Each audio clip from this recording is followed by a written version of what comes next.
Algunas escenas de este programa han sido recreadas. La naturaleza densa y montañosa de Alaska resultó el escondrijo perfecto para un asesino feroz y sádico. Perseguía a mujeres, secuestrándolas, violándolas y torturándolas. Las cazaba como animales, para su propio y retorcido placer. La evidencia se acumula, no tienen sospechosos evidentes. El centro de comercio es bombardeado. Ted Kaczynski es arrestado. Fugitivo a un prófugo.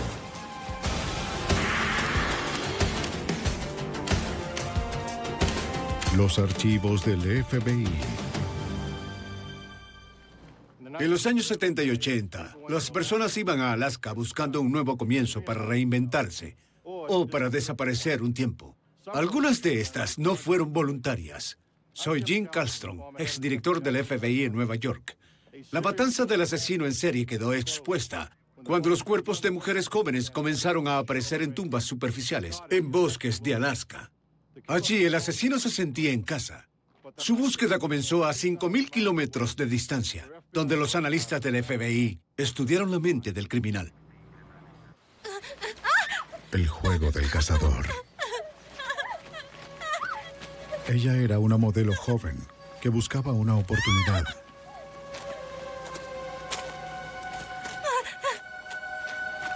Aceptó un trabajo con un hombre que afirmaba ser fotógrafo. Pero resultó ser un asesino despiadado.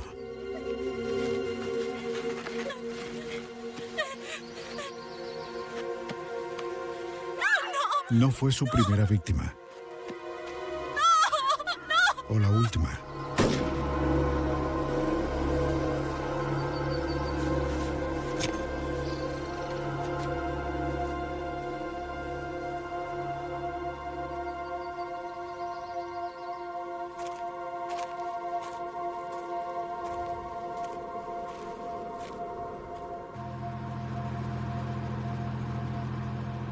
Entre los años 70 y mitad de los 80, los bosques de Alaska eran un destino popular, pues muchas personas fueron al norte por la construcción del oleoducto de Alaska. La población aumentó. El 13 de agosto de 1982, dos oficiales fuera de servicio de la ciudad de Anchorage cazaban alces cerca del río Kinnick, a unos 30 kilómetros de la ciudad. Todo está muy tranquilo aquí. Sí. Mientras avanzaban por el bosque denso, se encontraron con restos humanos parcialmente enterrados. Los dejaron tal como estaban.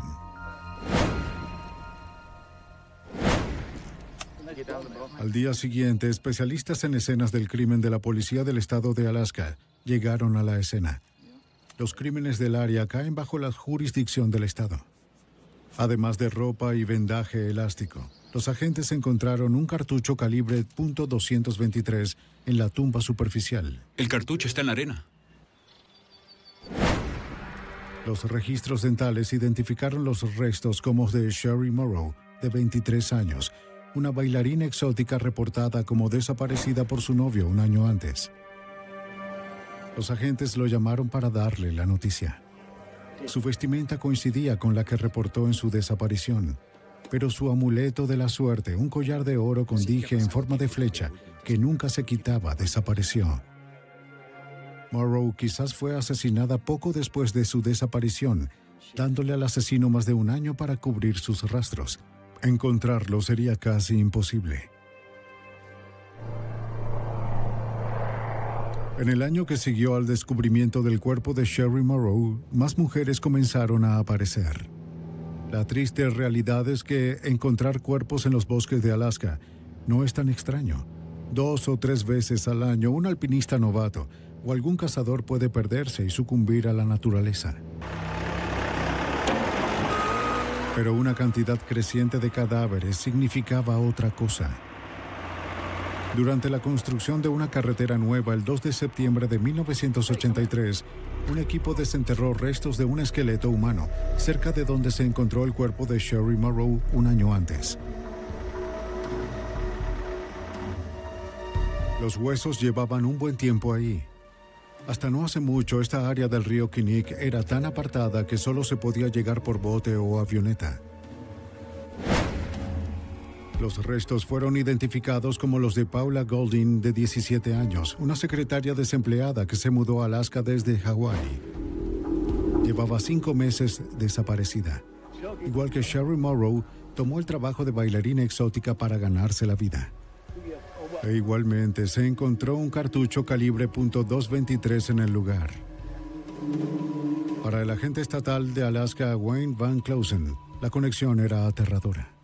En ese momento, todo comenzó a volverse aterrador para todos porque el perfil era el mismo. Eran bailarinas exóticas de los clubes del centro. Pero fue entonces cuando tuvimos la idea de que teníamos un asesino en serie suelto. 2 cuerpos se habían encontrado, pero ahora los oficiales creían que había más. Comenzaron a revisar reportes de personas desaparecidas. Muchos de esos reportes eran de bailarinas exóticas, pero que desaparecieran no era algo inusual en Alaska. La desaparición de personas se considera de baja prioridad. Pues según la ley, si eres un adulto tienes derecho a estar desaparecido. Y teníamos casos en los que estas chicas solo saltaban a un avión y desaparecían.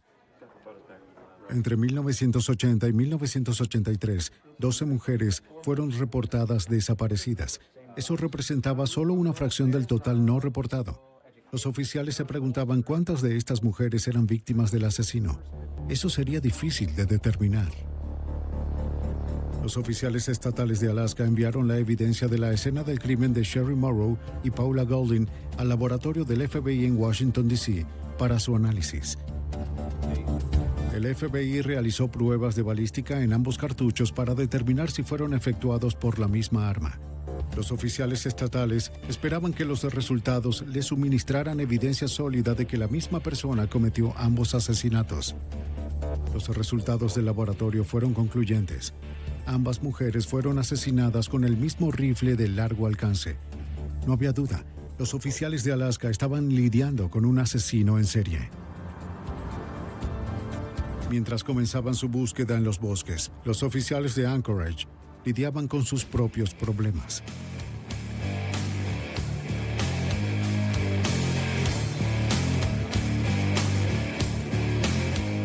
Cada ciudad tiene su lado oscuro, y Anchorage no es diferente. Excepto que en Alaska las noches son más largas y oscuras. En los 70 y los 80, Anchorage era una ciudad fronteriza. Los hombres venían a trabajar y las mujeres lo hacían para calmar su soledad. A algunas mujeres les atraían los clubes nudistas porque esperaban ganar dinero fácil. Otras, buscando algo más digno, trabajaban en los clubes hasta que algo mejor surgiera. Para muchas, eso nunca ocurrió.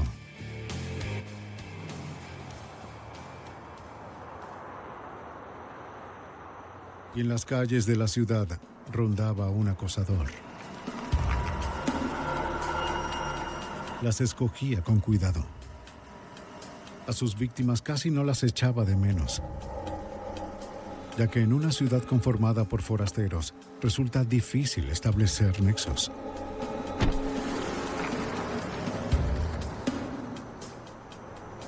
Algunas de las mujeres que desaparecieron de Anchorage aparecieron a salvo. Otras nunca lo hicieron. Pero las desapariciones no eran el único crimen reportado. A primeras horas del 13 de junio de 1983, Cindy Paulson, de 17 años, corría por una autopista de Anchorage. Tenía poca ropa y esposas. Logró detener a un auto. Corría por su vida.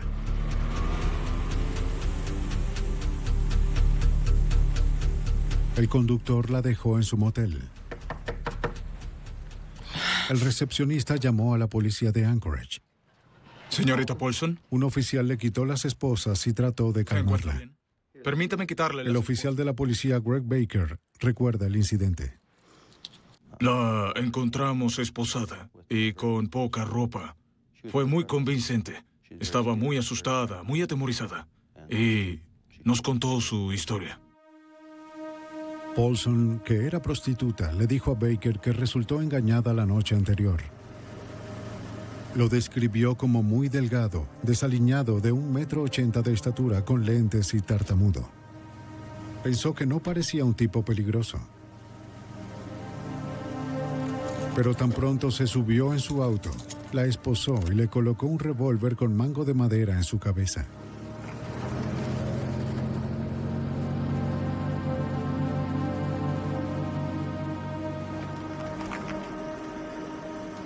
Condujeron hasta un vecindario residencial respetable. La llevó a su casa. Vamos.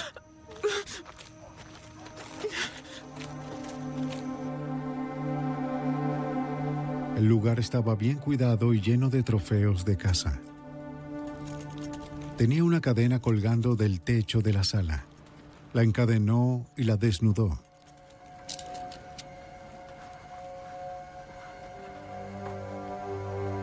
Y allí fue torturada y violada varias veces durante horas. Fue horrible. Luego se fue a tomar una siesta, dejándola ahí. Puso mis manos así. Pero no había terminado. Dijo que la llevaría a su cabaña en el bosque. ¡No! Si trataba de llamar la atención de alguien, la mataría y también a esas personas. ¡Muévete! Le dijo que ya tenía su coartada preparada. ¡No, por favor! Sus amigos mentirían por él. Nadie creería su historia. Se dirigieron al aeropuerto. Pudo verlo subiendo un arma a una avioneta. También vio su oportunidad para escapar. Su única oportunidad de salvar su vida.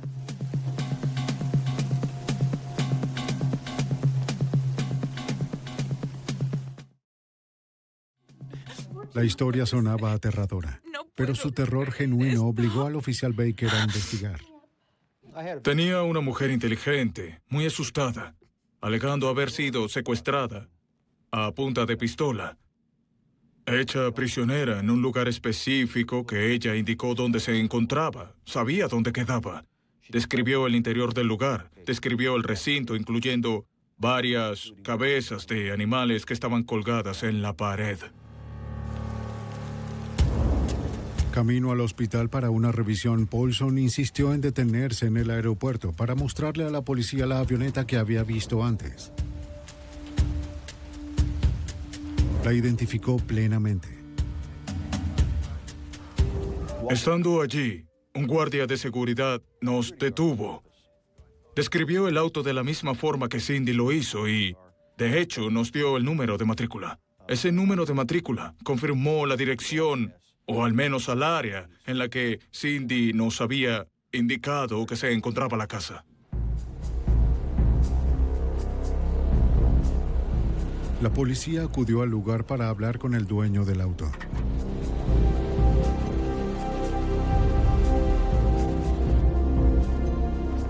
Llegaron minutos antes de que llegara a la casa, conduciendo el vehículo que Cindy Paulson describió. Hasta entonces, todo lo que Paulson había dicho coincidía, pero el sospechoso tenía una historia propia que contar. ¿Señor Hansen? ¿Señor? Según los registros de vehículos automotores, el auto en el que Cindy fue secuestrada pertenecía a Robert Hansen, un panadero de Anchorage. Hansen, quien encajaba con la descripción del hombre que Paulson suministró, respondió con calma las preguntas. Dijo que estuvo en la casa de un amigo desde las 5 de la tarde hasta las 11:30 de la noche, preparando un asiento de su avión. Seguidamente fue a casa de otro amigo y se quedó allí hasta las 5:30 de esa mañana. Después fue al aeropuerto e instaló el asiento.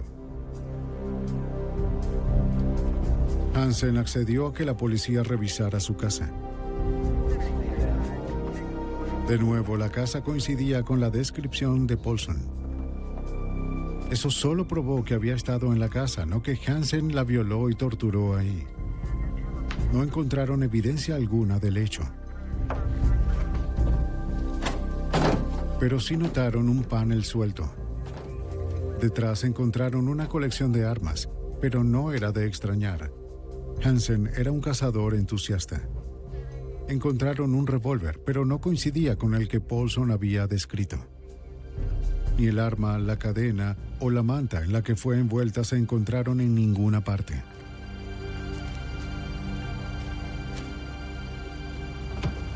El auto de Hansen lucía limpio. La policía de Anchorage no encontró nada que encajara con la historia de Paulson. Las coartadas fueron corroboradas y verificadas. Y el señor Hansen fue liberado luego de la revisión de su casa. ¿No encontraron nada? Paulson, alterada aún por su experiencia, pudo identificar a Hansen de una serie de fotografías. Pero cuando se le dio la oportunidad de hacer la prueba de polígrafo, se rehusó. ¿Una prueba? Su profesión le creaba un recelo inherente hacia la policía. Y a estos un recelo inherente hacia ella. No, no la haré. No creo que pueda. Sintió que nunca iba a ser tomada en serio. No creo que pueda hacerlo. Poco después se fue de la ciudad por un tiempo para tratar de dejar atrás esa pesadilla. Las autoridades de Anchorage también desestimaron el caso. Debido a que las coartadas fueron verificadas, a que tenían problemas con las continuas idas y venidas de Cindy Paulson. Y, por supuesto, por su estilo de vida, me enteré que el caso había sido suspendido por el Departamento de Policía de Anchorage.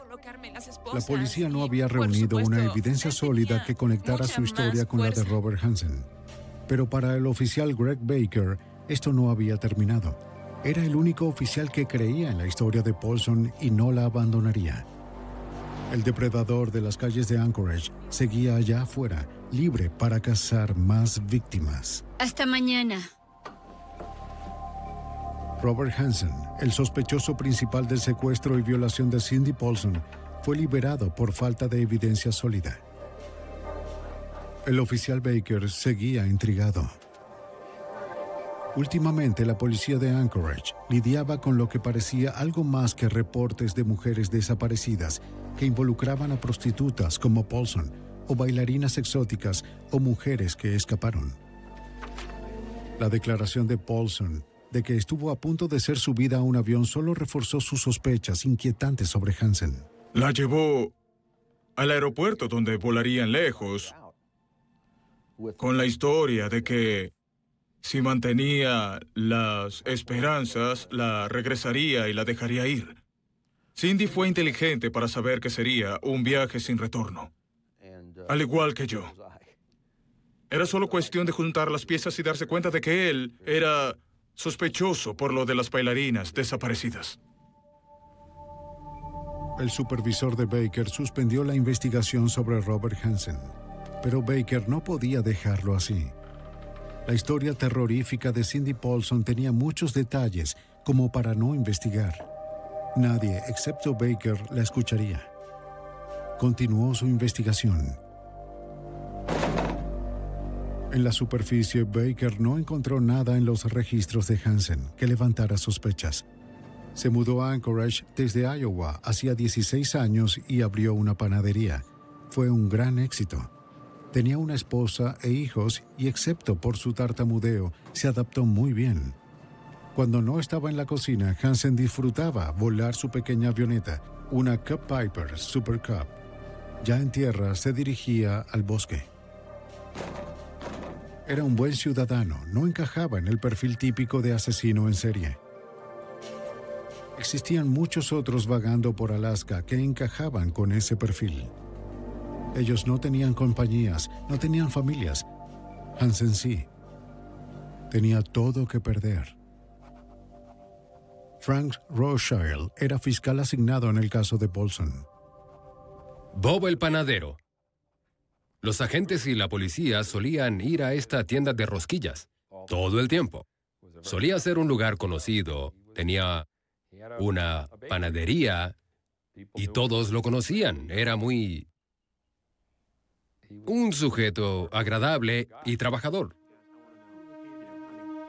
Sin conocer sobre la investigación que hacía el oficial Baker en Anchorage, los policías estatales seguían buscando a su asesino en serie. Seguían encontrándose cuerpos en los bosques de Alaska. Los agentes formaron un equipo de trabajo para estudiar las semejanzas entre las mujeres desaparecidas y las víctimas del asesino. Esperaban encontrar algún elemento común que los llevara a un sospechoso. Hasta que las autoridades supieran más, le informaron a las bailarinas y a las prostitutas que actuaran sobre seguro. Por primera vez, la policía y las prostitutas estaban del mismo lado. Según Rothschild, el objetivo era preservar la vida. El deber de las fuerzas policiales era y sigue siendo asesorar a estas mujeres que trabajan en algunos de esos clubes y también en las calles para que se cuiden y advertirles que había un sujeto maniático que secuestraba y mataba personas. Un poco más de investigación reveló que el historial criminal de Hansen era extenso. 12 años antes, en 1971, fue arrestado 2 veces por secuestro, violación y asalto con arma letal. Eran crímenes que reflejaban una inquietante semejanza con lo sufrido por Cindy Paulson. Baker no pudo suministrarle esa información a su supervisor. El caso de Paulson había sido suspendido de forma oficial y Baker así desafiaba a la autoridad. Eso lo dejó sin alternativas. En aquel momento reuní todos los informes y antecedentes que pude encontrar del señor Hansen y entonces se los llevé a los agentes. Oigan, miren lo que recibí. Cuando los agentes recibieron el expediente del oficial Baker, se sintieron optimistas. El testimonio de Paulson, junto con los registros policiales de Hansen de Anchorage, lo convirtieron en el sospechoso principal en el caso del Estado. La investigación de los agentes encajaba con la de Baker. Ambos estaban lidiando con el mismo psicópata. Robert Hansen se convirtió en su principal sospechoso. Creo que todos le prestaron mucha más atención porque al observarlo lucía como un verdadero sospechoso. Tenía amplios antecedentes criminales, incluyendo algunas agresiones sexuales. El único problema era la evidencia.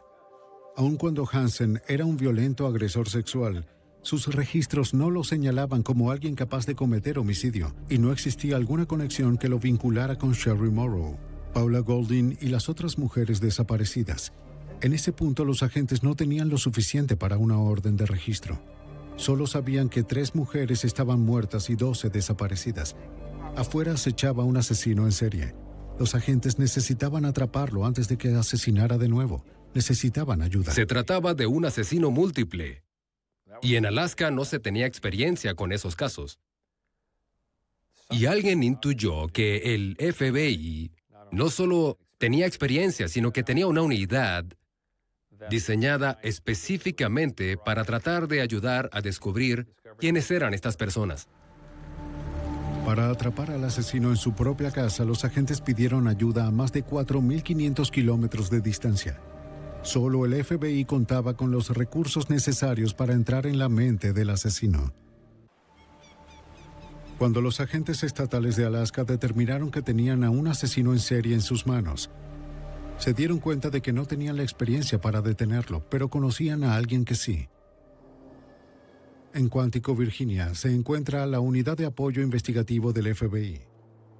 Aquí los agentes intentan predecir patrones de conducta al analizar las acciones de un criminal. El agente retirado del FBI, John Douglas, ayudó a construir perfiles de comportamiento y aún trabaja como asesor. Sus perfiles se basan en 25 años de entrevistas con asesinos convictos, quienes le enseñaron a Douglas a pensar como ellos. Aprendió que los asesinos en serie actúan según sus fantasías de control y conquista. A medida que Douglas poco a poco gana su confianza, los lleva de regreso a la escena del crimen. Al final los haces hablar. Al principio te dan esa mirada misteriosa, regresan, vuelven a 10 años atrás, 20 años atrás, cuando cometieron el crimen y entonces fijan en ti esa mirada y sus recuerdos son tan precisos que la fantasía es lo que los hace seguir una y otra vez. Y les permite sobrevivir cuando están en prisión, así que tengo que aprovechar eso. Toma tiempo, pero una vez que estoy ahí, obtengo muy buena información. De estas entrevistas se extrajo una lista de rasgos y hábitos comunes de los asesinos en serie. Comienzan muy jóvenes con crímenes menores como piromanía o maltrato a animales. Con los años su violencia aumenta. Para cada caso nuevo, los analistas aportan su conocimiento de cómo evolucionan los asesinos. Para comprender al criminal, debes estudiar el crimen. Hay que ver si puedes obtener un análisis basado en los informes preliminares de la policía, fotos de la escena del crimen, el perfil de la víctima, los protocolos de las autopsias, revisarlo todo, revisar las fotos de la autopsia. Se realiza un análisis de todo el crimen, el nivel de riesgo que el sujeto tomó, el nivel de riesgo de la víctima, el análisis del área, quizás de la escena del crimen o tal vez de las múltiples escenas del crimen, y basado en eso, se intenta entonces obtener un tipo específico de perfil. Al examinar cada aspecto de un crimen no resuelto, un analista puede determinar características específicas del asesino, tales como edad, profesión y aspectos físicos. Los oficiales contactaron al FBI para ver si la agencia pudo realizar un análisis del asesino de Anchorage. Esperaban que el perfil afinara la investigación y aportara pistas que hubieran pasado por alto. Los oficiales le dieron al FBI lo que necesitaban para construir el perfil de conducta. Para un perfil acertado y preciso, solo necesitaban hechos por parte de los agentes, no análisis ni teorías. El oficial Wayne Van Clausen no quería perder tiempo. La información que recibió del oficial Baker despertó sus sospechas sobre Robert Hansen, pero necesitaba más información. Los registros criminales apenas comenzaban a ser computarizados y no tenían acceso a todos ellos en Anchorage. Mientras el perfil era desarrollado, fue a la capital, Juneau, a reunir registros de Hansen de los archivos de las Cortes Superior y Suprema.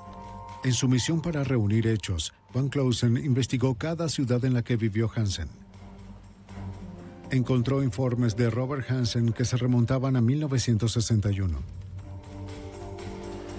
Se llevó todo lo que pudo cargar. El resto lo envió en un camión y se dirigió a casa. Mientras estuvo en Juneau, el FBI obtuvo un perfil criminal del asesino en serie. El hecho de que fuese tan prolífico significó para Douglas que el asesino tenía los medios para pasar desapercibido en la comunidad, alguien que trabajaba de forma independiente. Casi como el dueño de una empresa. Le gustaba pasar tiempo al aire libre, ya que los cuerpos fueron encontrados en zonas boscosas remotas. Puesto que cazaba prostitutas, Douglas concluyó que al asesino le costaba hablar con mujeres, tenía baja autoestima y creció sintiéndose como un marginado. Basándose en asesinos con perfiles similares, Douglas aportó una característica específica para explicar la causa de esos sentimientos de inadecuación. Un rasgo que tenía un parecido inquietante con uno de Robert Hansen. El rasgo que nos impactó fue cuando dijeron que podría tratarse de algún tartamudo o alguien que balbuceaba, con un defecto del habla. ¿Cómo lo supieron? Fue una de las cosas que sugirieron que destacaría. Muy bien, esto es lo que tenemos. El perfil del FBI apuntaba a Robert Hansen, pero estaba por darse a conocer la deducción de Douglas. Al regresar Van Clausen, los agentes analizaron los archivos. Los registros indicaban que Hansen había pasado 3 años en un reformatorio por prender fuego al garaje de autobuses de su antigua preparatoria. Basándose en su trabajo con asesinos anteriores, los analistas del FBI informaron que el asesino tendría un historial de pirómano. ¿Tienes novio? Sí, así es. ¿Sí? El perfil describió al asesino como un inadaptado social. Los informes psiquiátricos ordenados a Hansen por la corte en sus días en el reformatorio develaron ese rasgo. Estoy algo ocupada en este momento. No quise ser grosero, ni... Su tartamudeo era una barrera social que socavaba su autoestima. Siempre que trataba de refinar su personalidad, era rechazado. Si no, llamaré a seguridad. Nunca olvidó la frustración. El perfil indicó que el asesino aprendería a vivir como un miembro más de la sociedad, mientras sus perversiones pululaban dentro de él. Su registro mostró que a sus 30 años, Hansen comenzó a trabajar en una panadería. Presumiría ante sus compañeros sobre su cleptomanía y la sensación de poder que le daba. También presumía sobre su pasión por cazar. Le daba mucho placer ejercer poder sobre su presa. acechándola y luego causándole heridas. Y mejoró mucho en el arte de matarlas, ganando prestigiosos premios.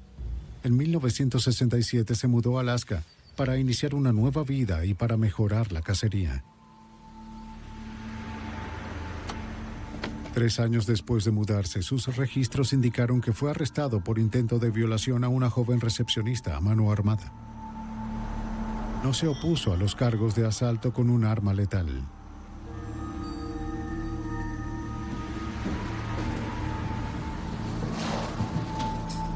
Poco más de un mes después, fue imputado por el intento de agresión a una mujer de 18 años que siguió a su casa. Este hombre se involucró en casos de robo apenas llegó a Alaska, en casos de secuestros, y le hicieron evaluaciones psiquiátricas que mostraban que era muy inestable, con toda clase de fantasías extrañas. Fiel al perfil, Hansen parecía un ciudadano respetable, por lo que los tribunales fueron indulgentes. En una oportunidad afirmó tener pérdidas de memoria y recibió tratamiento psiquiátrico y 5 años en un programa de inserción laboral. Secuestró a una de sus primeras víctimas fuera de una cafetería. La llevó a una cabaña en la naturaleza y la violó a mano armada. Ella tenía 17 años en ese momento. Por supuesto, me dijo que si llamaba a la policía me perseguiría y me mataría. Me dijo que era un hombre de negocios excepcional.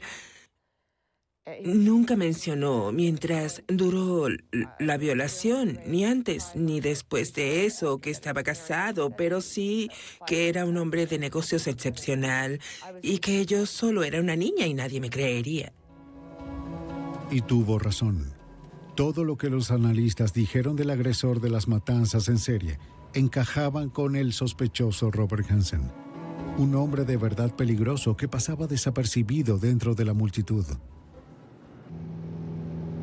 Mientras los policías se concentraban en Hansen, se dispersaron para buscar más víctimas en el área del río Kinnick, donde 3 cuerpos habían sido encontrados. Creían que las bailarinas que aún estaban desaparecidas podrían estar enterradas cerca de las otras tumbas, pero los agentes no encontraron nada. El área era muy grande y remota como para cubrirla por completo. A pesar del perfil tan convincente del FBI y de los antecedentes policiales, los agentes no tenían nada tangible como para relacionar a Hansen con los asesinatos. Sus registros policiales eran muy antiguos y la evidencia muy circunstancial como para tener peso en el tribunal. Los investigadores esperaban que Cindy Paulson pudiera ayudar. Era la única víctima sobreviviente a la ola de asesinatos de Hansen. Tal vez podría recordar algo más de su experiencia. Paulson dio otra declaración, pero esta vez pudo identificar una de las armas que Hansen tenía en su posesión. Aparte de Paulson, Hansen no había sido implicado en una violación o secuestro por más de 10 años. Pero con la esperanza de fortalecer su caso y establecer un patrón de conducta, los investigadores buscaron otra víctima de Hansen de años anteriores, cuya experiencia coincidiera con la de Paulson. Aunque esta primera víctima ya no viviera en el área, los agentes la rastrearon y le pidieron su ayuda. Recibí una llamada de Alaska preguntando si me gustaría colaborar con la sentencia del señor Hansen. Me dijeron que había asesinado, hasta donde sabían, a 7 mujeres. Y me explicaron que la última víctima se escapó. Aceptó testificar cuando fuese el momento, pero los agentes aún tenían un caso débil. Aunque los agentes estaban seguros que iban por el camino correcto, no tenían suficiente para probar que Hansen era un asesino en serie. De acuerdo al oficial de Anchorage, Greg Baker, Hansen sabía que las autoridades tramaban algo. Una mañana estaba conduciendo y necesitaba comprar unas rosquillas para el turno. El señor Hansen estaba ahí. Estaba parado en una ventana y decoraba pasteles, cupcakes y galletas.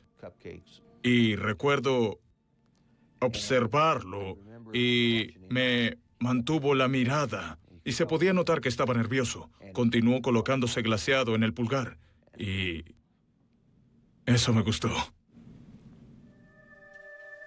Lo que haremos será Aunque los investigadores tenían a Hansen en la mira, aún carecían de evidencia para relacionarlo de forma directa con los crímenes. Pero como Hansen encajaba tanto con el perfil, Douglas voló a Alaska para revisar el caso e informar a los agentes y al fiscal Frank Rothschild sobre cómo proceder con este sospechoso. Douglas creía que Hansen era el asesino en serie. El cazador ahora era la presa. Así que la misión era ofrecerles un buen análisis. ¿Tenía él la capacidad de cometer un crimen así? La respuesta era sí. Creía en la prostituta y creía que era capaz de cometer esos crímenes. La idea de Douglas era llevar a Hansen para interrogarlo, mientras que al mismo tiempo revisaban su hogar. Para obtener una orden, los investigadores necesitaban enumerar artículos que creían estaban en la casa. Sabían que tenían que buscar el arma que Cindy Paulson describió y la que disparó las balas encontradas en las tumbas de Sherry Morrow y Paula Golding. No era suficiente. Necesitaban algo más, algo que probara la culpabilidad de Hansen, de forma contundente. Le preguntaron a Douglas si había algo más que pudiera incluir en la orden. Sí, uno de los descubrimientos es que estábamos lidiando con un asesino en serie, y los asesinos en serie inician con una fantasía. Y una de las cosas que mantiene en marcha la fantasía luego del crimen, cuando salen en la noche buscando víctimas, es que toman una especie de recuerdo. Lo llamamos regalos o trofeos, algo que pertenezca a la víctima. Douglas ayudó a los fiscales a escribir la declaración, basado en la probabilidad de encontrar recuerdos de los mencionados en el perfil. Muy bien, anoté 2. Cualquier cosa, desde una joya de la víctima hasta una licencia de conducir. Muy bien, sí. Pero un perfil de conducta nunca antes había sido usado como la base de una orden de registro en los Estados Unidos. Rothschild sabía que necesitaba respaldarlo con más información convencional. Era obvio que el departamento fiscal quería que la orden de registro fuese a prueba de balas. Querían que fuese completa y positivamente segura, sin ningún error. Sabían que se trataba de un caso grande. Lo último que querían era que algo saliera mal con la orden de registro y tuvieran que descartar la evidencia.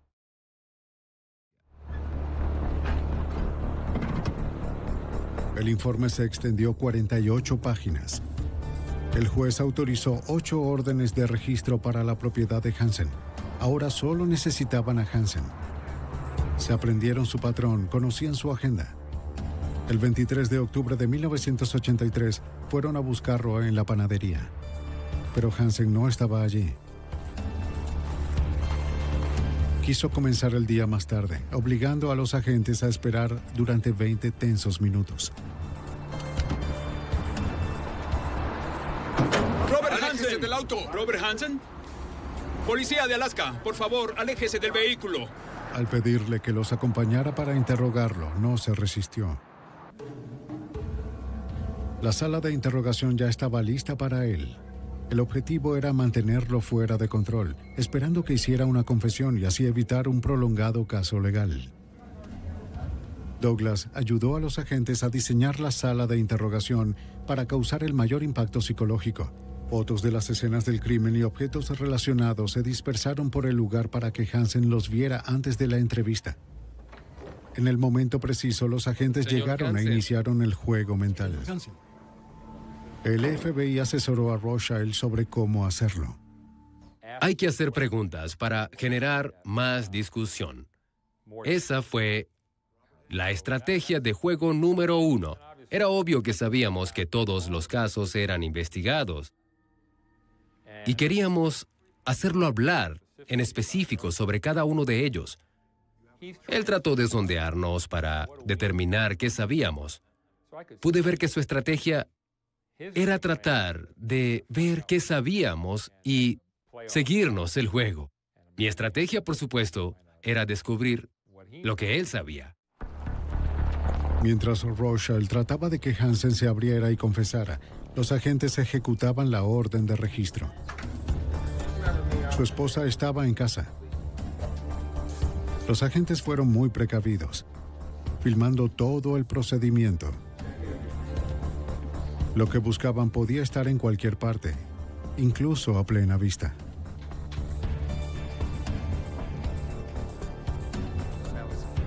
Hansen sabía que los agentes habían accedido a sus registros policiales y psicológicos. No les dio a las autoridades nada que no supieran ya. Habló sobre su infancia dolorosa, su estricta familia, su ira. Admitió recoger a bailarinas y prostitutas a principios de los 70 y lo mucho que le enfurecía que trataran de aumentar sus tarifas, pero negó amenazar a ninguna de ellas, no admitió nada. Mientras Hansen contaba su historia y su casa era revisada a fondo, otros agentes se dirigieron a su panadería y al aeropuerto para revisar su avión. Ambos lugares estaban limpios. La casa fue el punto principal de la investigación. El registro cuidadoso de la habitación en la segunda planta produjo un descubrimiento curioso e inquietante. Un mapa aéreo de la región marcado con 37X. Parecían estar apiñadas, sobre todo cerca del área donde se encontraron los cuerpos. Pero había docenas de marcas más que de cuerpos, al menos hasta el momento. Los investigadores siguieron hasta el ático. Bajo el material aislante, los agentes hallaron armas. Entre las que encontraron estaban un pequeño rifle 14 Ruger .223, como el usado para asesinar a Sherry Morrow y a Paula Golding, y un revólver con mango de madera parecido al que Cindy Paulson describió. ¿Diga? El equipo de búsqueda le informó a Van Closen las buenas noticias. ¿Les resulta familiar? ¿Las ha visto antes? La red se estaba cerrando sobre Hansen. Y él lo sabía, pero no estaba listo para hablar aún. El interrogatorio continuó por horas. No parecía probable alguna confesión. Yo nunca la he visto. Mientras los agentes recolectaban evidencia, el caso se esclarecía más. Una amiga y vecina de Hansen se acercó, curiosa por lo que sucedía. Estaba asombrada por las noticias. Luego hizo una confesión que destruyó la última parte de la historia de Hansen. Les contó a los agentes que su esposo apoyó a Hansen con su coartada, la noche del secuestro de Cindy Paulson. Mintió para proteger a su amigo sin caer en cuenta de lo grave que eran los cargos en su contra. El esposo llamó después a la policía y se retractó de su declaración. La coartada de Hansen se evaporó. A medida que la búsqueda continuaba, los agentes encontraron la evidencia más incriminatoria hasta ese momento. Una evidencia que Douglas sabía que debía estar por ahí en alguna parte.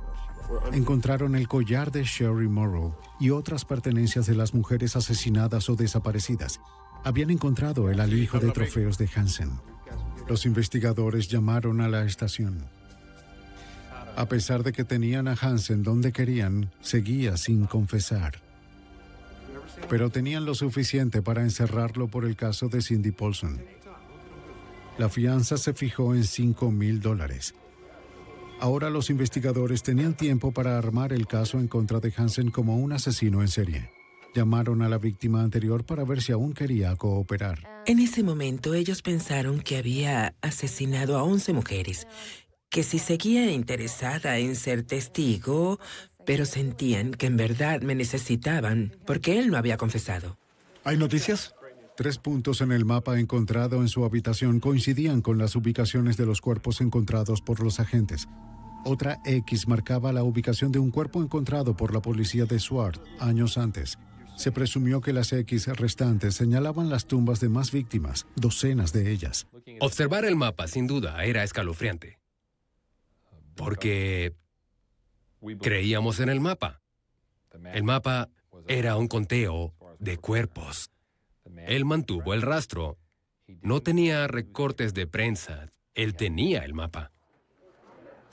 Cuando los agentes pensaron que tenían suficiente para condenar a Hansen por al menos 4 asesinatos, lo confrontaron a él y a su abogado con la evidencia. Hansen no pudo refutarlo. No tenía dónde esconderse.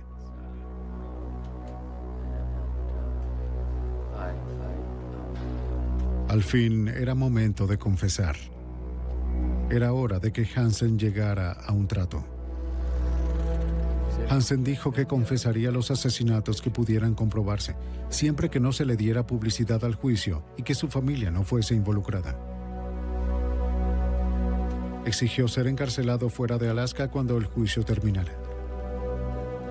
A cambio de solo 4 condenas, aceptó mostrarle a los agentes dónde estaban enterrados otros cuerpos. Los investigadores llamaron a la víctima anterior para darle las buenas noticias. La tercera vez que llamaron me dijeron que había confesado y que no me necesitarían. Así que colgué el teléfono al terminar de hablar. Tomé a mi hijo para llevarlo a la escuela. Fui hasta la puerta con mi esposo y comencé a desmoronarme. Comencé a llorar. No podía parar. No tenía control de la situación. Me controló a mí. Podía ver cada una de esas mujeres cómo murieron. Tal vez cazadas como perros, heridas y perseguidas. En su confesión, Hansen describió cómo llevaba a sus víctimas al bosque y las cazaba como presas. Durante los 12 años que vivió en Alaska, violó a más de 30 mujeres y desarrolló muchas estrategias para capturarlas. Una vez se encontraba a un objetivo factible, alguna mujer solitaria como Sherry Morrow. Se hacía su amigo y acordaba encontrarse en un lugar de comida rápida. Si era bailarina o aspirante a modelo, le ofrecía pagarle por fotografiarla. Llegaba temprano y permanecía en su auto. De esa forma se aseguraba de si la mujer llegaba sola y de que no tenía a nadie esperándola en el estacionamiento, sin testigos. Luego entraba a encontrarse con su nueva víctima.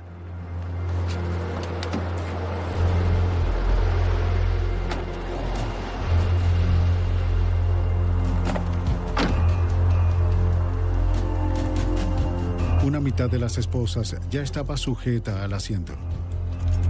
Hansen, de forma muy rápida, colocaba la otra mitad en la muñeca de la víctima, mientras sacaba su arma al instante y la apuntaba.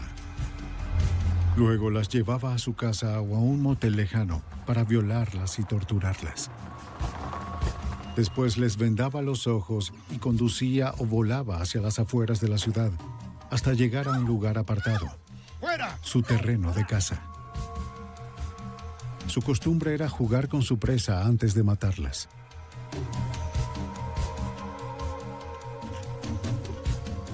Hansen confesó que en el verano del año 83 diseñó lo que llamó su plan de verano. Enviaba a su familia lejos para llevar a sus víctimas a la casa. Una vez que terminaba con ellas, se deshacía de ellas en la naturaleza. Cierra la 26.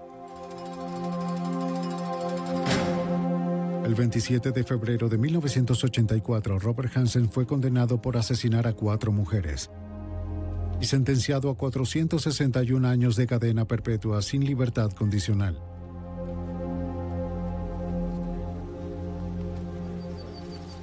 Después de ser sentenciado, Hansen acompañó a los agentes al bosque a buscar a más de sus víctimas señaladas con X en su mapa. Se encontraron un total de 8 víctimas. Algunos lugares del mapa no se exploraron. Los osos escarbaron en los demás, esparciendo los restos. Los investigadores nunca sabrán cuántas de las 37X representaban alguna de las víctimas de Hansen. Según John Douglas, el mapa tal vez mostraba una pequeña parte de su terreno de caza. Asesinos como Hansen podrán entrar en contacto con muchas mujeres, pero la fantasía lo es todo. Quizás no les guste la forma en que la persona habla o cómo se viste, su estilo, y tomarán una decisión. ¿Esta persona vivirá o esta de acá morirá?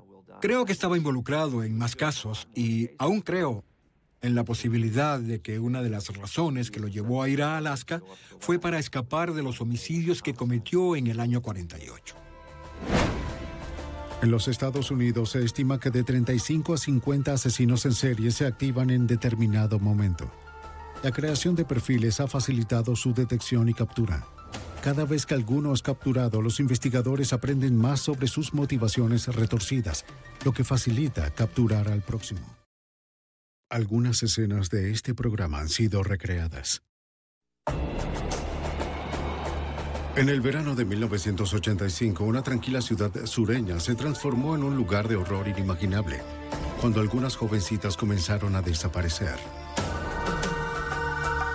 Un astuto asesino en serie estaba suelto y atormentaba a las familias mientras evadía su captura. Hasta que los investigadores no encontraran cómo detenerlo, él continuaría su caza de nuevas víctimas. La evidencia se acumula, no tienen sospechosos evidentes. El centro de comercio es bombardeado. Ted Kaczynski es arrestado. Fugitivo a un prófugo.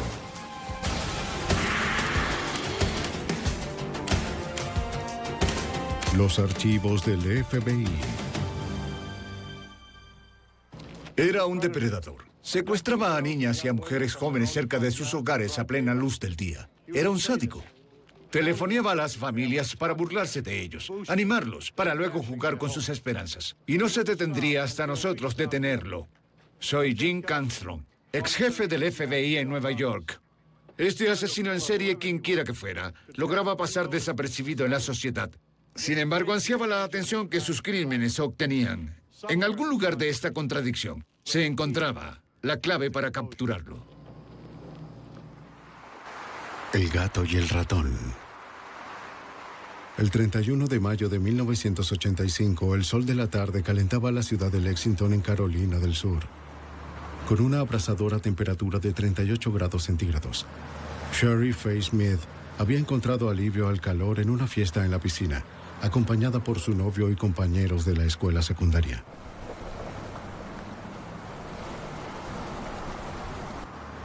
Ella disfrutaba de los días sin preocupaciones, entre sus exámenes finales y su graduación. Todo el verano y el resto de su vida esperaban por esta joven entusiasta de 17 años. Shari vivía con su familia en una comunidad rural y tranquila, un lugar seguro apartado en las afueras de la ciudad. La casa de los Smith se encontraba ubicada en una zona de bosques densos. La casa estaba a unos 200 metros de la carretera. El padre de Sherry, Robert Smith, era el pastor local. Ese viernes por la tarde trabajaba en su casa, en su oficina del segundo piso. Alzó la vista de su tarea para ver a su hija llegar por el camino de entrada y detenerse para recoger el correo. A partir de ese momento, la vida en Lexington, en Carolina del Sur, cambiaría para siempre.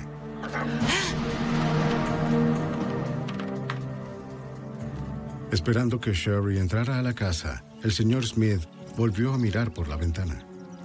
Se percató de que su auto permanecía cerca del buzón, pero ella no estaba a la vista. Inmediatamente sintió que sucedía algo extraño. Él decidió salir a comprobar qué pasaba. Shari padecía de diabetes. Si su azúcar en la sangre estuviera fuera de balance, podría desorientarse o desmayarse.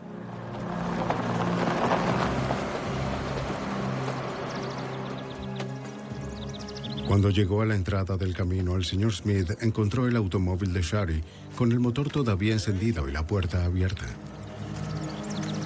Shari. Pero su hija no estaba. No hubo respuesta a sus llamadas. ¡Shari! Comenzó a angustiarse mientras imaginaba las posibilidades. Su hija podría estar en algún lugar del bosque inconsciente o en estado de shock.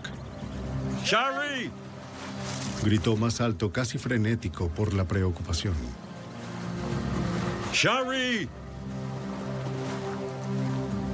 No había señales de ella en ninguna parte. Shari había desaparecido. El señor Smith pidió ayuda inmediatamente. El asistente del alguacil del condado de Lexington respondió a la llamada. El angustiado padre explicó que Sherry no era del tipo de personas que huían. No puedo imaginar qué sucedió. Empezaremos la investigación ahora. Ella era responsable, amable y muy sensata. No era el tipo de adolescente que se escapa. Salí a buscarla. Estuve por este lado y también por el otro. Pero el sheriff no dio nada por hecho. Interrogó a Smith sobre su relación con su hija. Hoy, más de una década después, el ayudante del sheriff, Lewis McCarty, recuerda vividamente sus impresiones de la familia Smith durante su primera conversación con el padre de Sherry. Hablamos sobre las calificaciones de sus hijas, qué clase de joven era ella, y se determinó que no había conflictividad entre madre, padre e hija. La familia Smith era una familia muy unida, una familia muy religiosa, y se podía sentir que estaban muy unidos, así que esta joven no habría escapado de su hogar. El investigador no pudo evitar la sensación de que algo malo le había sucedido a Sherry Smith. Y la misma intuición le dijo que no tenía nada que ver con su condición médica. Cada minuto que pasaba aumentaba la probabilidad de que Sherry nunca sería encontrada. Sabiendo esto, el sheriff pidió ayuda, obviando el periodo de espera de 24 horas requerido antes de clasificar oficialmente a un individuo como persona desaparecida.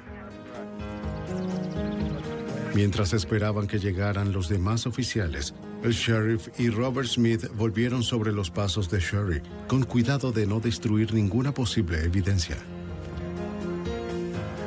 Pero la búsqueda a simple vista no ayudó en nada. Tenían que esperar por más equipo y por los expertos.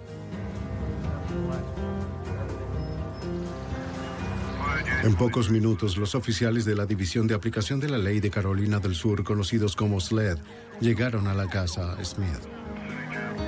Los investigadores peinaron la escena, buscando huellas de neumáticos, pisadas o huellas dactilares, y no encontraron nada. Sabiendo que las próximas horas eran críticas, las autoridades reunieron un grupo de trabajo y organizaron una búsqueda masiva en el terreno. La posibilidad de un secuestro provocó una respuesta rápida. Crímenes como este simplemente no sucedían aquí. Los condados circundantes enviaron a todos los oficiales disponibles para ayudar.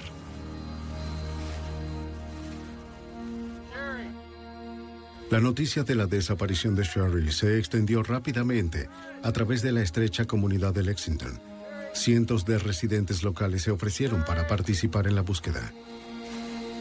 Aún así, no encontraron ningún rastro de la joven.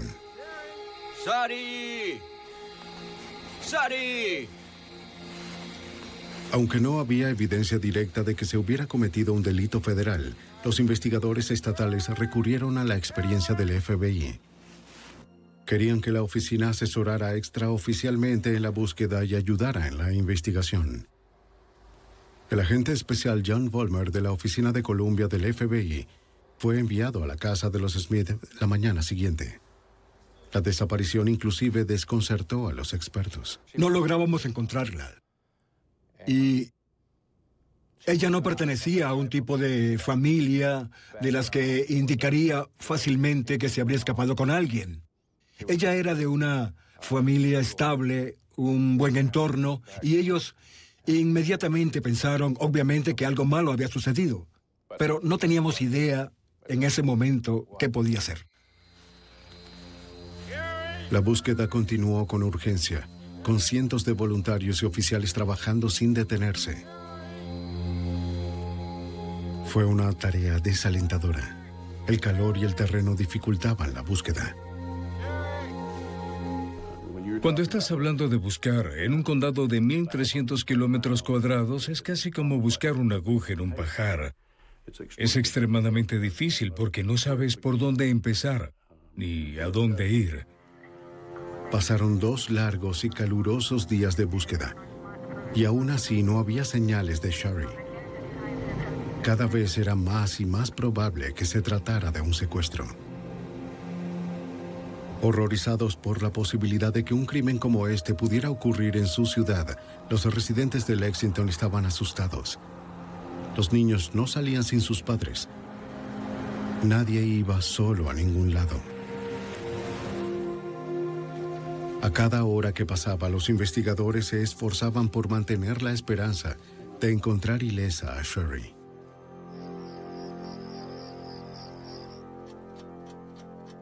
El 3 de junio, 3 días después de la desaparición de Sherry Fay, alrededor de las 2:30 de la madrugada, una llamada interrumpió el sueño inquieto de los Smith. Robert contestó el teléfono. Una voz que no reconoció preguntó por su esposa Hilda. ¿Aló? La persona que llamó afirmó ser el secuestrador de Sherry. Sí. El secuestrador se disculpó por llevarse a Sherry e insistió en que pronto la devolvería. Dejó claro que esa no era una llamada de rescate. Le dijo a Hilda que recibiría una carta por correo ese mismo día. ¿Pero qué es lo que quiere? Prometió que volvería a llamar y colgó.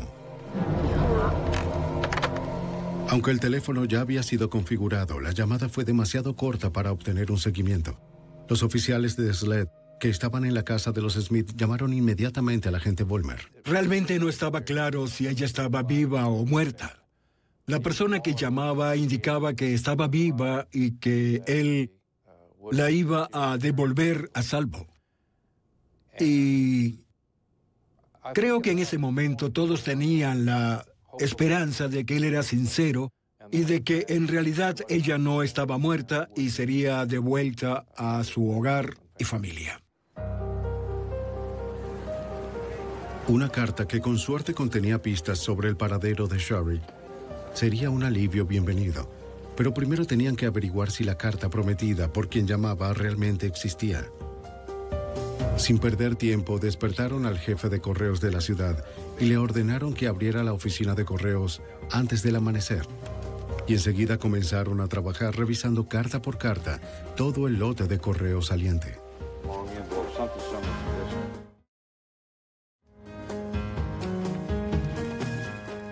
Después de media hora, el jefe de correos encontró un sobre dirigido a los Smith. Con cuidado, lo metieron en una bolsa de pruebas y lo enviaron a los laboratorios forenses de SLED para su análisis. Dentro del sobre, los examinadores encontraron una carta de 2 páginas escrita en papel legal amarillo. Su emoción se convirtió en horror cuando comenzaron a leer la carta. Se titulaba Última Voluntad y Testamento. Comenzaba: Te amo, mamá, papá, Robert, Dawn y Richard, y a todos los demás, y a todos mis amigos y parientes. Mis pensamientos siempre estarán con ustedes. Ataúd cerrado. Lo siento si alguna vez los decepcioné de alguna manera.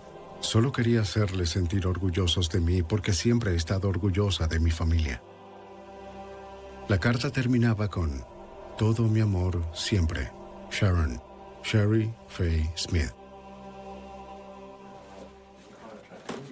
Con la ayuda de la familia Smith, los investigadores confirmaron que la escritura era de Sherry.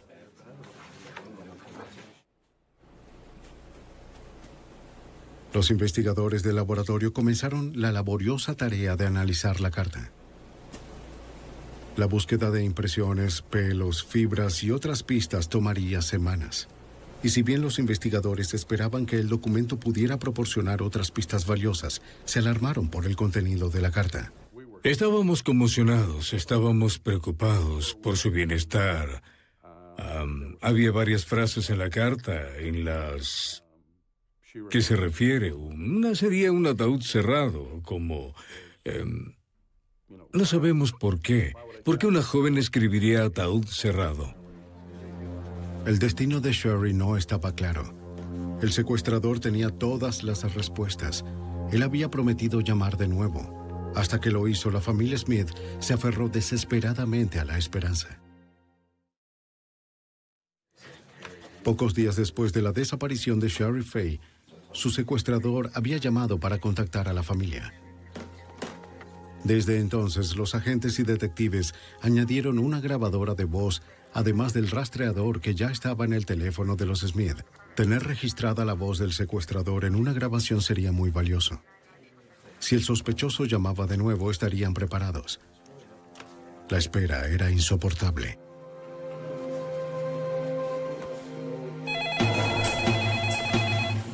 A las 8 en punto de la tarde del 3 de junio sonó el teléfono. Cuando atienda, manténgalo en el teléfono lo más que pueda. Diga. Era la voz de la noche anterior. Él habló con Hilda. ¿Recibió la carta hoy? Ah, sí, la recibí. Bien, entonces ahora sabe que esto no es una llamada falsa. Sí, ya lo sé. Bien, escucha con atención. Tengo que darme prisa. Sé que nos están rastreando la llamada. Pero, ¿Shari está con usted? Shari ahora es parte de mí físicamente, mentalmente, emocionalmente, espiritualmente. Nuestras almas son una ahora. ¿Tu alma ahora es una con Shari? Sí, estamos tratando de resolver eso, así que por favor hagan lo que les digo. El rastreo había sido exitoso. Adelante, ya lo captamos. El sospechoso había llamado desde una cabina telefónica a 32 kilómetros de distancia de la casa de los Smith. Una red de alguaciles del sheriff, apostados en el área, se apresuraron para llegar al sitio, esperando atrapar a la persona que aún llamaba por teléfono. Pero cuando llegaron, lo único que encontraron fue un teléfono colgando del gancho. Detengan a cualquiera cerca del área. Ahora mismo. Se había escapado sin dejar ningún rastro, ni siquiera huellas dactilares. La hermana mayor de Shari, Dawn, recuerda la angustiosa incertidumbre. Yo no entendía lo que estaba pasando en ese momento. No entendí que él era una persona muy enferma. Nunca había tratado con alguien así en mi vida. Pero realmente creí que él le estaba cuidando y que tenía que haber alguna razón para explicar su locura al secuestrar a Sari. En la superficie, las conversaciones telefónicas del secuestrador no revelaron nada sobre el paradero de Shari. Sin embargo, para el FBI, las llamadas telefónicas dieron una primera visión del interior de la mente de este retorcido depredador. Dependía ahora de los analistas del FBI en la Unidad de Apoyo Investigativo en Quantico, Virginia, penetrar en la mente de este criminal. John Douglas fue pionero en la elaboración de perfiles de conducta para el FBI. Él y otros analistas desarrollaron esta herramienta de investigación durante más de 25 años de entrevistas con asesinos convictos, pirómanos, violadores y terroristas. Está bien. Cuando alguien pregunta por un perfil, lo que está buscando son características que incluyen género, incluye edad, raza, a veces tipografía corporal, nivel educativo, tipo de ocupación. Para determinar estas características, el analista intenta pensar como el asesino. Él trata de descubrir sus motivaciones. El examen de cada aspecto de un crimen revela patrones de comportamiento. Lo que emerge es un perfil que describe el tipo de persona que probablemente sea el asesino. Después de analizar cada detalle del secuestro de Shari, Douglas generó un perfil de 22 puntos del sospechoso. Describió al secuestrador como un hombre blanco entre los 20 y los 30 años, con una inteligencia superior a la media. Lo más probable es que trabajara como jornalero de cuello azul, debido a que sonaba como si el asesino hubiera distorsionado electrónicamente su voz. Probablemente había trabajado en la contratación eléctrica. Él tendría antecedentes penales. Douglas también sugirió que vivía en la zona. El tono y el contenido de sus llamadas telefónicas indicaban que era un obsesivo compulsivo asocial. Si el estrés de la vida cotidiana se hacía demasiado grande, se desmoronaría. Luego se sentiría obligado a compensar sus propias deficiencias mediante acciones violentas. Es el tipo de hombre que se siente como un grano de arena en la playa, donde hay miles de millones de granos de arena. Él no siente nada, se siente como un don nadie. ¿Y cómo puede este nadie, esta personalidad, esta persona que probablemente tiene sobrepeso, baja autoestima, no es atractiva, cómo puede convertirse en alguien? Él perseguía víctimas que nunca tendrían posibilidad de contactar a alguien como Shari Faye Smith. Y así por primera vez en su vida pueden ser muy poderosos. El miércoles 5 de junio, los Smith recibieron otra llamada. Esta vez le dio a la familia indicaciones sobre dónde encontrarían a Shari. Escuche cuidadosamente. Tome la autopista 378 oeste hacia la rotonda. Gira a la izquierda en el edificio con marco blanco. Vaya al patio trasero. 2 metros más allá estaremos esperando. Dios nos eligió.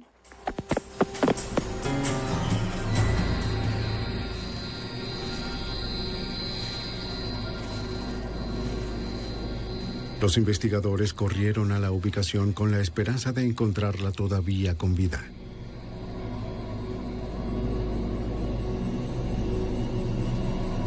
Seis días después de su misteriosa desaparición, los investigadores encontraron el cuerpo de Shari Faye Smith.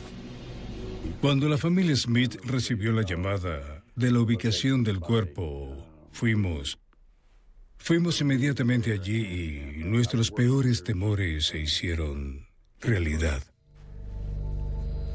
El cuerpo de Shari había sido dejado en los bosques del condado de Saluda, a unos 17 kilómetros de la casa de la que desapareció. Su secuestrador ahora era buscado por asesinato en primer grado. Una semana de calor a 38 grados centígrados había pasado factura. El avanzado estado de descomposición del cuerpo funcionó a favor del asesino. El médico forense no pudo determinar la causa exacta ni el momento de la muerte. Para John Douglas, la ubicación y el estado de la escena del crimen proporcionaron una mayor comprensión de la mente del sospechoso. Él tenía algo de sofisticación criminal, porque creo que eso lo hizo esperar. Esperó a que entrara en etapas avanzadas de descomposición, lo que dificultaría a las fuerzas del orden público determinar la causa y el método de la muerte en este estado de descomposición. La confirmación del asesinato de Shari devastó a la comunidad de Lexington. Ese sábado, una multitud de 1,000 personas asistió a un funeral en la primera iglesia bautista de la ciudad. Esa noche, después del funeral de Shari, el asesino no pudo resistirse a infligir más tormento. ¿Aló? ¿Puedo hablar con la señora Smith? Beverly, la tía de Shari, atendió el teléfono. Lo siento, pero ella tampoco está aquí. Beverly lo entretuvo, esperando ganar un tiempo valioso para el rastreo de la llamada. Tendré que cortar si no puedo hablar con ella. Pero el secuestrador amenazó con colgar si no podía hablar inmediatamente con Dawn. ¿Hola? Este asunto se me fue de las manos. Todo lo que quería era hacerle el amor a Dawn. Le había estado siguiendo por un par de... ¿A quién? Lo siento por Shari. Dawn, le pido a ti y a tu familia que me perdonen. Cuando mataste a Shari, ¿estaba en paz? ¿Ella no tenía miedo o algo? No lo tenía, ella estaba en paz. Ella sabía que Dios estaba con ella y que ella se convertiría en un ángel. Abrumada por el dolor, la madre de Shari insistió en hablar con el asesino de su hija. ¿Usted dijo que la iba a matar? Sí, y le di a elegir su muerte, y ella prefirió ser asfixiada. Dios santo, ¿cómo pudo hacer eso? No escapó a la atención del FBI y los investigadores locales que el asesino había usado erróneamente el nombre de Dawn cuando habló con Shari.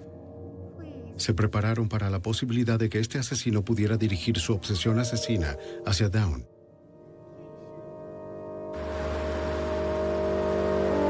Pero el sospechoso haría solo una llamada más antes de caer en un oscuro silencio. Aunque él no estaba hablando, sabían que todavía estaba allí, aterrorizando a una comunidad. Y el perfil predijo que si mataba una vez, mataría de nuevo.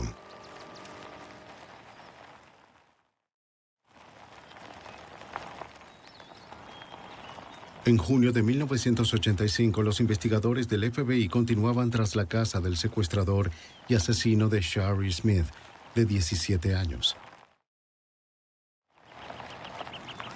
Mientras los investigadores se enfocaban en el asesino de Smith, el elusivo depredador preparaba otros planes.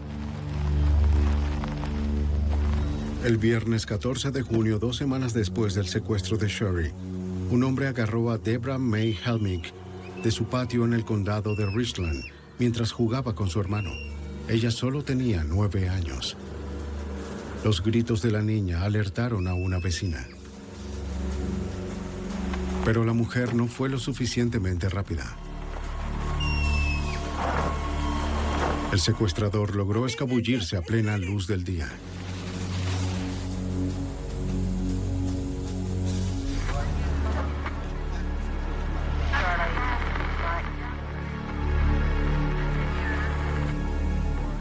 La vecina de los Helmick solo podía proporcionar información vaga.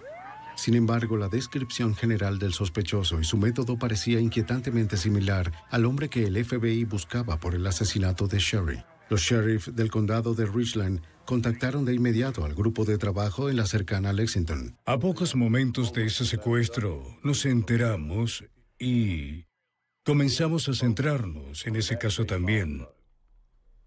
Estábamos más o menos en nuestras mentes. Creo que todos sabíamos que estos dos casos estaban conectados. Para John Douglas, el caso adquirió un sentido de urgencia aún mayor. El destino de Deborah May Helmick parecía casi seguro. Una vez que tienen la urgencia, buscan a la víctima preferencial, pero si no pueden encontrar a la víctima de su elección, elegirán a quien esté disponible, y en ese caso fue con Deborah May Helmick. Las noticias del segundo secuestro llevaron a Douglas desde Quantico, Virginia, a Carolina del Sur. El FBI esperaba poder encontrar a Deborah May Helmick, de 9 años, antes de que su joven vida se truncara. En el caso Smith, las llamadas telefónicas del asesino habían sido el enlace fundamental para los investigadores. Había pasado casi una semana desde la desaparición de Deborah y no habían tenido noticias suyas. Para que llamara, Douglas ideó un plan. Con la ayuda de los medios locales, él pondría una trampa. Un elemento clave del plan colocaba a Dawn Smith en peligro. Douglas tuvo que pedirle a los Smith que pusieran en riesgo a su otra hija para atrapar al asesino de Sherry y con suerte encontrar a la joven Deborah. Dawn estuvo de acuerdo. La gente pensaba que éramos gemelas, nos parecíamos mucho y se me ocurrió que si yo respondía al teléfono, quizás él volcaría su fascinación por Sari hacia mí. Y si pudiera mantenerlo hablando por teléfono lo suficiente sobre Sari, sobre él mismo, sobre cualquier cosa para mantenerlo al teléfono, entonces podrían rastrear la llamada y atraparlo. Permitirle... La estrategia de Douglas se centró en un servicio conmemorativo para Sherry. Los investigadores promovieron el servicio en la prensa local. Los agentes esperaban que la atención de su primera víctima reavivara la fascinación del asesino con Dawn. Douglas necesitaba algo más para cebar la trampa. Un artículo personal de la habitación de Sherry. Según su experiencia, Douglas sabía que los depredadores sexuales a menudo se sentían atraídos por los artículos personales de sus víctimas. Quieren elementos que puedan conservar, incluso mostrar como trofeos. Él se fijó en el oso koala. Era la mascota de la universidad a la que ella planeaba asistir en el otoño. Vamos a usarlo. El día del servicio conmemorativo, agentes vestidos de civil invadieron los terrenos, esperando que su sospechoso visitara el cementerio. Cuando el ministro de la familia pronunció una oración, Dawn y sus padres se abrazaron. Aunque Dawn se había ofrecido voluntariamente para atraer al asesino a la trampa, el peligro que representaba pesaba en la mente de todos. No se sabía lo que el sospechoso podría hacer. La seguridad alrededor de Dawn se intensificó. Estábamos preocupados de que Dawn se convirtiera en otra víctima. Entonces, como estaba previsto, Dawn colocó algunas flores y el koala sobre la tumba de su hermana. Ahora todo lo que quedaba por hacer era esperar. Utilizando el perfil de Douglas, los agentes del FBI instruyeron a Dawn sobre cómo manejar al sospechoso cuando llamara. Me dijeron que nunca debía amenazarlo, nunca debía ser dura, debía ser comprensiva, empática y compasiva, y lo fui. Creo que eso le gustó porque él sintió que tenía el control, lo cual es algo que creo que él necesitaba. Varias llamadas llegaron al hogar de los Smith después del servicio conmemorativo. Sin saber si era el asesino de Sherry, Dawn tuvo que atenderlas todas. Poco después de la medianoche, el teléfono de la casa Smith sonó de nuevo.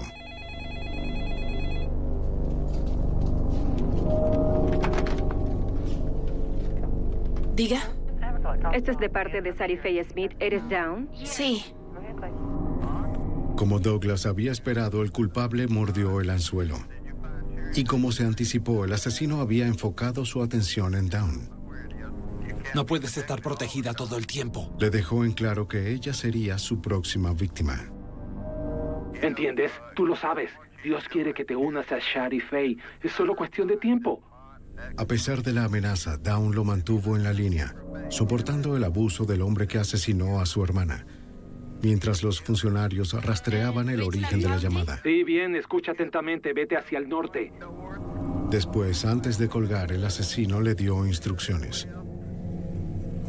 Gira a la derecha, Debra May. Está esperando. Dios nos perdona a todos.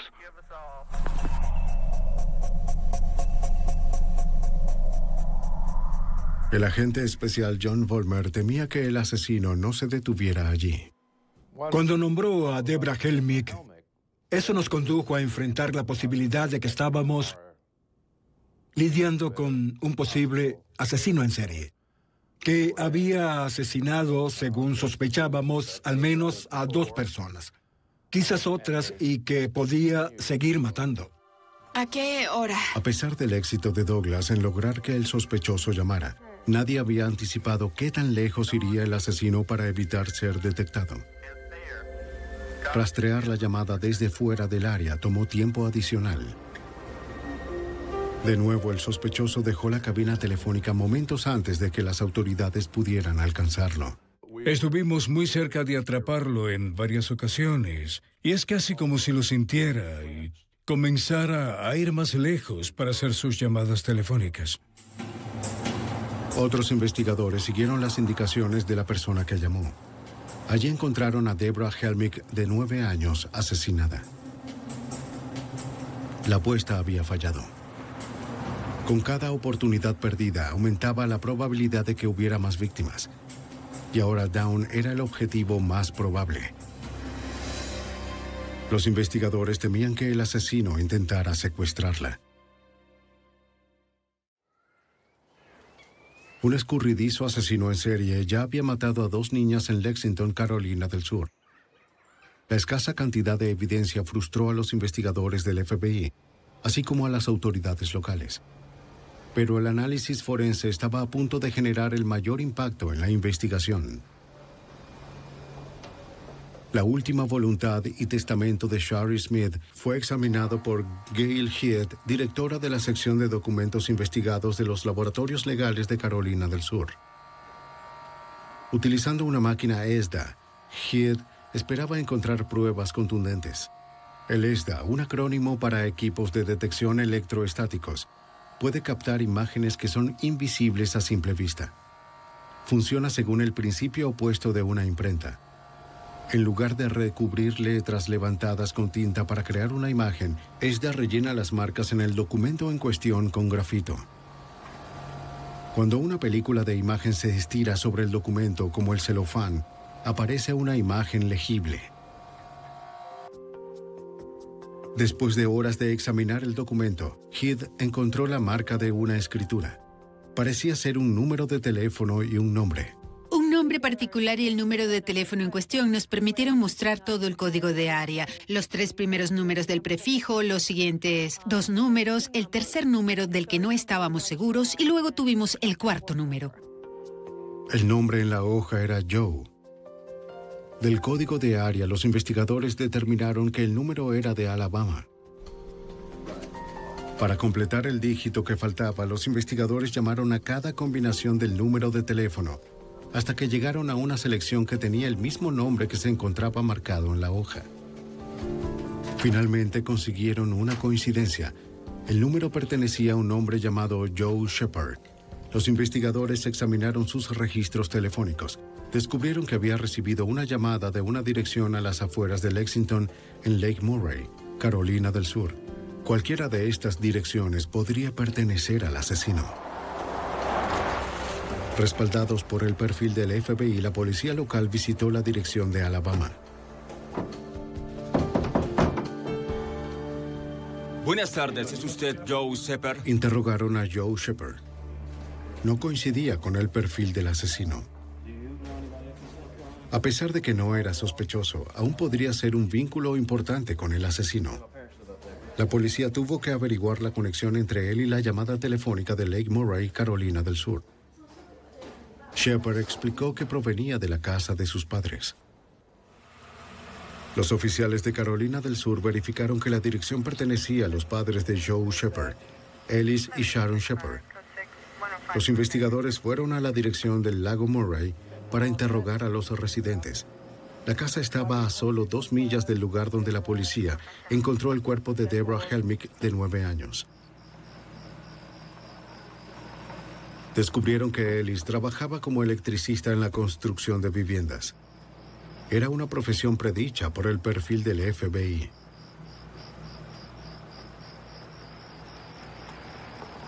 Cuando los oficiales tocaron la puerta, un automóvil se detuvo en la entrada.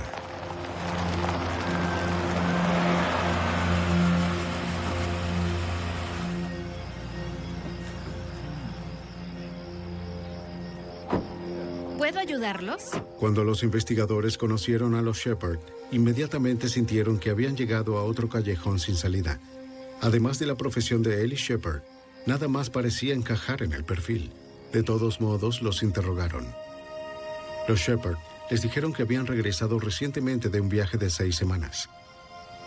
Los oficiales casualmente preguntaron si la pareja sabía sobre los asesinatos de Smith y Helmick. Con cada pregunta, la policía notó que la señora Shepard estaba cada vez más preocupada. Los Shepard estaban comenzando a sospechar del cuidador de su casa, Larry Jean Bell. Cuando describieron a Bell, los elementos del perfil encajaron en su sitio. Era un hombre blanco de unos 30 años que vivía con sus padres. A veces ayudaba a Ellis en la construcción de viviendas. Justo días antes, cuando los Shepard regresaron de las vacaciones, Bell los recogió del aeropuerto. Habló extensamente con los Shepard sobre los casos. Estaba siguiendo de cerca las noticias de los asesinatos. Era más evidencia de una mente meticulosa y un comportamiento consistente con el perfil. Dijeron que había guardado los artículos del periódico, que les había contado todo sobre el caso en gran detalle desde el aeropuerto hasta su residencia. Era sorprendente lo mucho que este perfil iba encajando. Los detectives preguntaron si podían ver el interior de la casa. Sospechando que el asesino había usado un arma para obligar a Sherry Smith a entrar en el automóvil, le preguntaron a Ellis Shepard si poseía un arma. Shepard los llevó a un cajón donde guardaba su revólver. Para su sorpresa, el arma había desaparecido. Sería buena idea que nos acompañaran. Los oficiales le pidieron a la pareja que los acompañara a la oficina de policía. Querían que los Shepard escucharan las grabaciones de las llamadas del asesino a la familia Smith. Los investigadores necesitaban saber si la voz en las grabaciones pertenecía a su cuidador de la casa. For a couple of months, and then they'd find out I'm sane, and then I'd get tried and get sent to electric chair, put in prison, rest of my life. I'm not going to stay in prison rest of my life. I'm not going to. Aunque la persona que llamaba podía haber alterado electrónicamente su voz, para los Shepard estaba claro que el hombre en la cinta era el cuidador de su casa, Larry Jean Bell. Todos estábamos animados, no podíamos mostrar ninguna emoción, pero en ese momento supimos que habíamos resuelto el caso. Teníamos a nuestro hombre. Los Shepard le dijeron a la policía que esperaban que Bell llegara a su casa a las 7:30 de la mañana siguiente para ir a trabajar.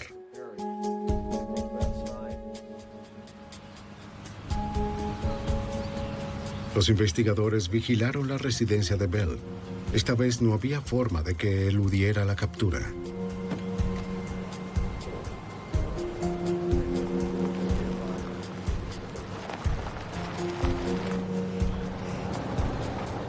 Larry Jean Bell se dirigió por la carretera hacia la casa de los Shepard.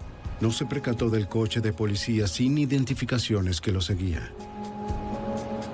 Los agentes se comunicaron por radio con otro automóvil que esperaba para interceptarlo en la intersección a la que se aproximaba.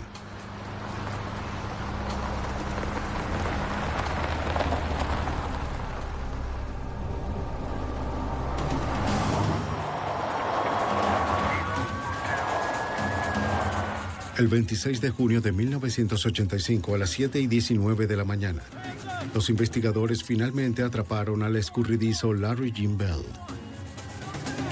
Esta vez fueron los investigadores quienes estuvieron un paso adelante.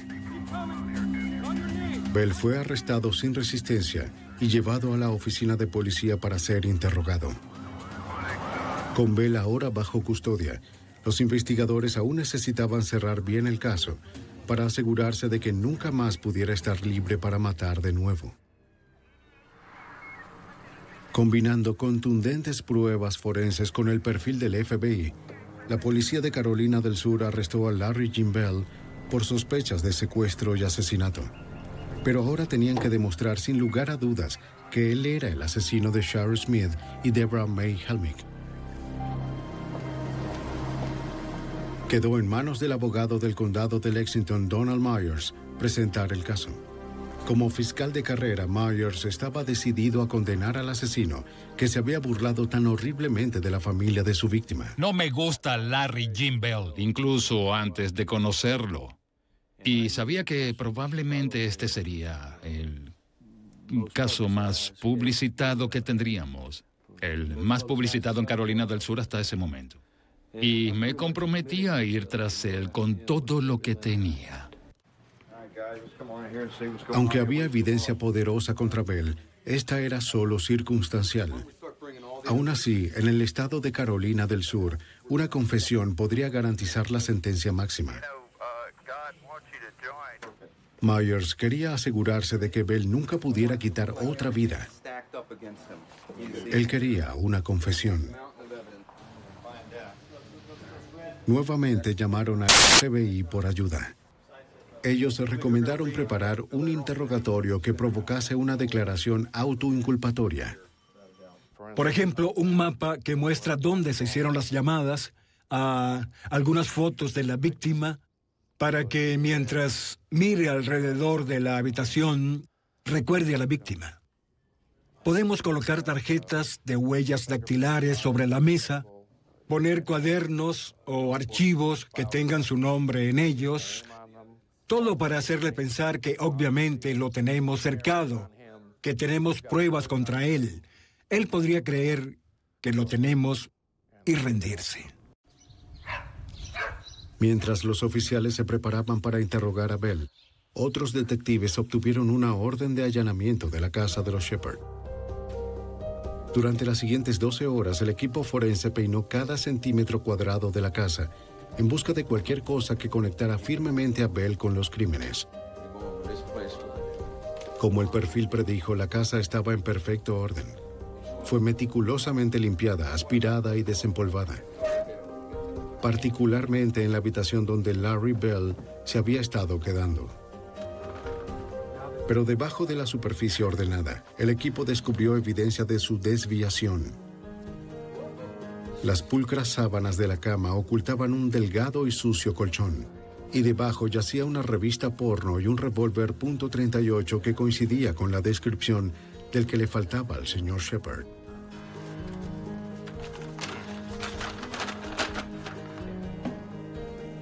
A pesar de las alfombras recién aspiradas, un investigador recuperó un cabello rubio en el espacio al que no llegaría una aspiradora. Un laboratorio vincularía el cabello con Shari Smith.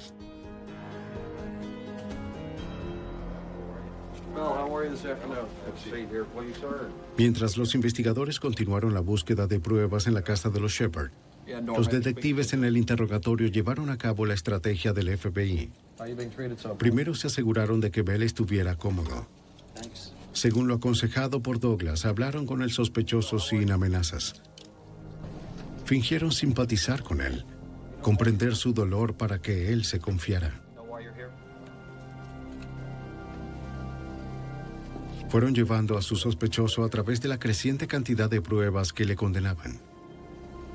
En cada oportunidad, le recordaban a las víctimas. Bell lo negó todo. Sin embargo, hizo una petición curiosa. Quería conocer a Dawn y a Hilda Smith. Esperando que la madre y la hermana de su primera víctima pudieran conseguir una confesión, los Smith estuvieron de acuerdo. Hilda y Dawn intentaron prepararse mentalmente.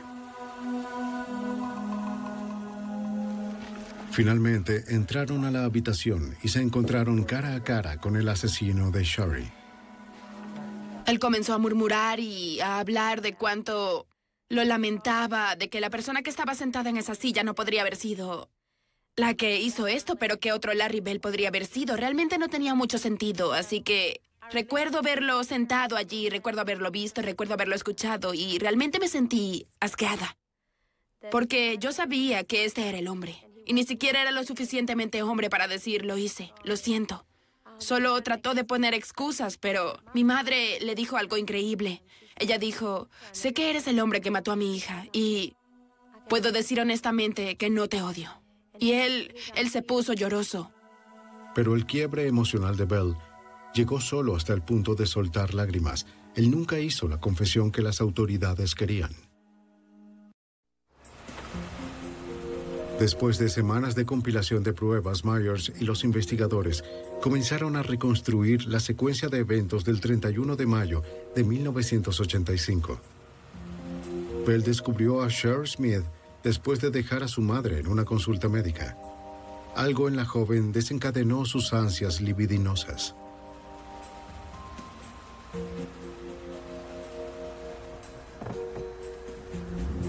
Cuando salió del estacionamiento, Bell la siguió. Su deseo destruyó el poco control que poseía. Él nunca la perdió de vista. Sherry no se percató de que un auto la seguía por la carretera. Se detuvo en el camino de entrada y caminó hasta el buzón.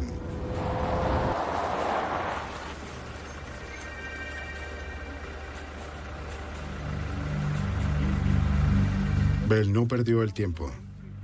Tomó a Sherry completamente por sorpresa. ¡Vamos,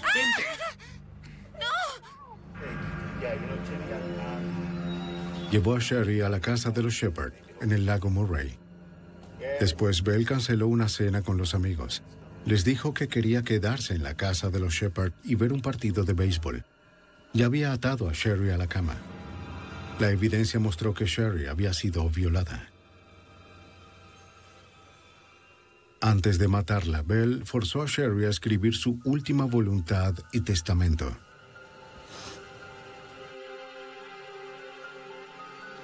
Doce horas después de su desaparición, él le cubrió la boca con cinta adhesiva y la sofocó. Los investigadores concluyeron que ella estaba muerta a las 4:58 de la mañana, la hora en que Bell afirmó que sus almas se volvieron una. Les tomó menos de una hora a 12 habitantes de Carolina del Sur encontrar a Bell culpable de asesinato en primer grado. Myers procesó a Bell en un juicio separado por el asesinato de Deborah May Helmick, de 9 años. Lo encontraron culpable por segunda vez.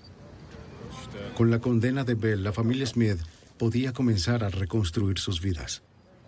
Hubo una sensación de alivio de que, bueno, ahora no puede hacerme daño, no puede hacerle daño a nadie más y será encarcelado.